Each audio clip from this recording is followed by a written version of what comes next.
कृतज्ञता व्यक्त करता हूं अध्यक्ष महोदय।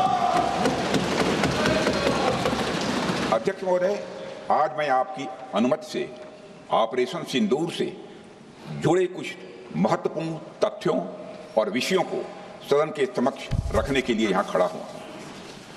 अध्यक्ष महोदय, 6 और 7 मई 2025 को भारतीय सेनाओं ने ऑपरेशन सिंदूर के नाम से एक ऐतिहासिक सैन्य कार्रवाई को अंजाम दिया। यह केवल एक सैन्य कार्रवाई नहीं थी, बल्कि यह भारत की संप्रभुता, उसकी अस्मिता, देश के नागरिकों के प्रति हमारी जिम्मेदारी और आतंकवाद के खिलाफ हमारी नीति का एक इफेक्टिव और डिसाइसिव डिमॉन्स्ट्रेशन था। अध्यक्ष महोदय, जैसा इस सदन को जानकारी है, 22 अप्रैल 2025 को जम्मू कश्मीर के पहलगाम क्षेत्र में एक अमानवीय और कायराना आतंकी हमला हुआ। इस हमले में हमारे 25 निर्दोष नागरिकों सहित एक नेपाली नागरिक की भी जान गई थी। उन निर्दोष लोगों की जान उनका धर्म पूछ कर लिया गया। यह अपने आप में अमानवीयता का सबसे कुत्सित और सबसे घृणित उदाहरण था। यह घटना भारत की सहन शक्ति की सीमा की भी मैं मानता हूं परीक्षा थी। अध्यक्ष महोदय, इस हमले के तुरंत बाद हमारे प्रधानमंत्री श्री नरेंद्र मोदी जी ने तीनों सेनाओं के प्रमुखों की एक उच्च स्तरीय बैठक की और उन्हें छूट दी गई कि वे अपने विवेक, स्ट्रेटेजिक अंडरस्टैंडिंग और रीजनल सिक्योरिटी सिचुएशन को ध्यान में रखते हुए वह निर्णायक कार्रवाई करें। इसके बाद हमारे सैन्य नेतृत्व ने न केवल अपनी मैच्योरिटी दिखाई, बल्कि उस स्ट्रेटेजिक विजडम का भी परिचय दिया जिसकी उम्मीद भारत जैसी एक रिस्पॉन्सिबल पावर से की जाती है। अध्यक्ष महोदय, ऑपरेशन सिंदूर को अंजाम देने से पहले हमारी सेनाओं ने हर पहलू का बहुत ही गहराई के साथ अध्ययन किया।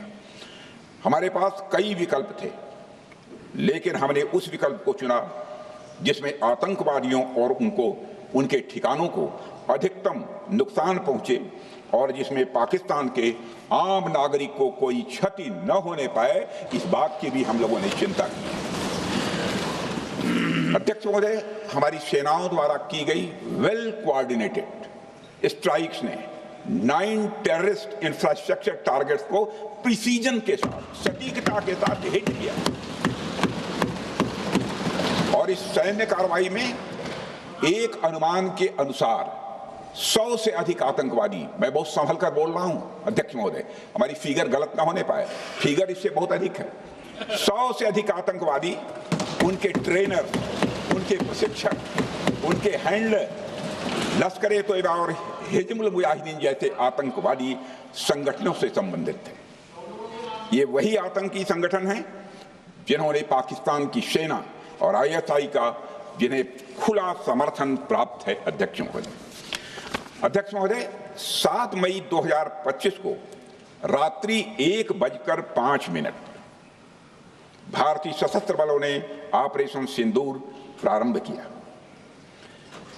जिसमें पाकिस्तान और पाक ऑक्युपाइड कश्मीर में भारत के खिलाफ आतंकी गतिविधियों से जुड़े 9 स्थानों को निशाना बनाया गया।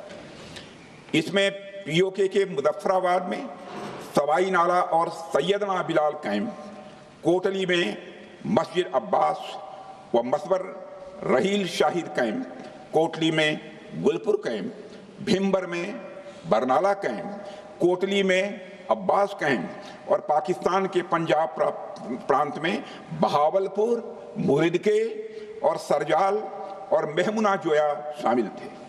इनमें से 7 आतंकी शिविरों को भारतीय सेना ने पूरी तरह से नष्ट कर दिया, जबकि भारतीय वायुसेना ने मुरीदके और बहावलपुर को नेस्त नाबूद किया, जो लश्कर-ए-तोयबा और जैशे मोहम्मद के केंद्र हैं।